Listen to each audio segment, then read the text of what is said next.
Change your handwriting, change your life. ఈరోజు మనం graphotherapy క్లాసులో బేసిక్ ప్యాటర్న్స్ను మనం లైన్స్, ఓన్లీ లైన్స్తో వచ్చేటువంటి లేటెస్ట్ బేసిక్స్ మాత్రమే నేర్చుకున్నాం.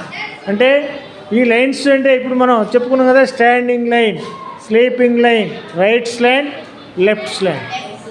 ఈ 4 గీతలతో వచ్చేటువంటి ప్యాటర్న్స్ మాత్రం మనం ప్రాక్టీస్ చేసాం.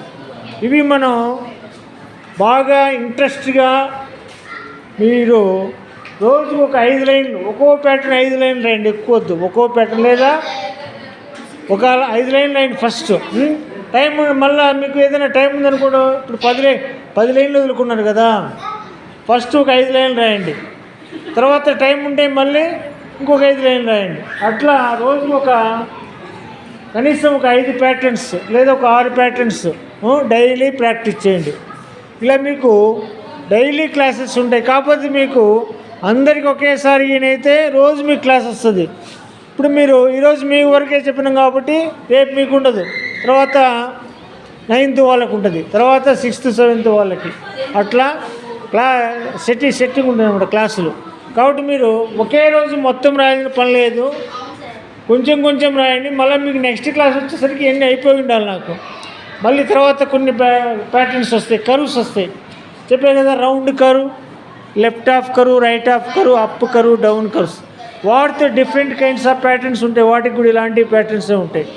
ఇలా మీరు బేసిక్స్ బాగా ప్రాక్టీస్ చేస్తే అప్పుడు మనం షేప్ ఆఫ్ ది లెటర్స్, మనకు లూసిడే కావాలన్నా, ఇటాలిక్ కావాలా, ఏ పాయింట్ కావాలంటే ఆ పాయింట్ మనం లెటర్స్కి వెళ్ళిపోతాం. ఆ లెటర్స్లో మళ్ళీ గ్రాఫాలజీ వస్తుంది, గ్రాఫాలజీ. ఓకేనా? అప్పుడు గ్రాఫాలజీ ప్రకారం మనం ప్రాక్టీస్ చేయాల్సి వస్తుంది. మీరు నేను చెప్పినట్లుగా మీరు బాగా ప్రాక్టీస్ చేస్తే మీకు 10th స్టేట్ ర్యాంకులు కంపల్సరీ వస్తాయిరా. సరే, కాబట్టి మీరు బాగా నేర్చుకోండి.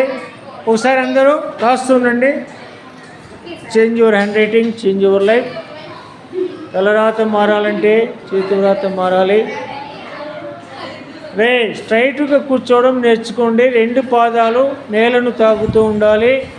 2 పాదాల మధ్యలో గ్యాప్ తీసుకోండి.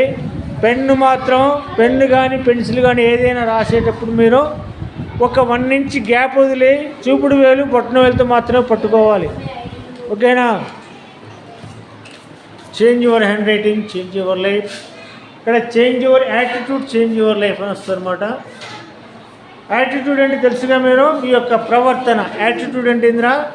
ప్రవర్తనలో మార్పు రావాలి. మీకు ఎప్పుడైతే మీ ప్రవర్తనలో మార్పు వస్తుందో అప్పుడే మీకు మార్కులు వస్తాయి. అప్పటి వరకు మార్కులు రావు.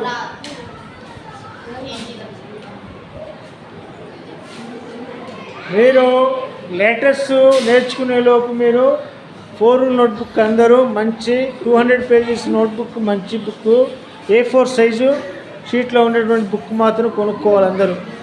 ఓకేనా?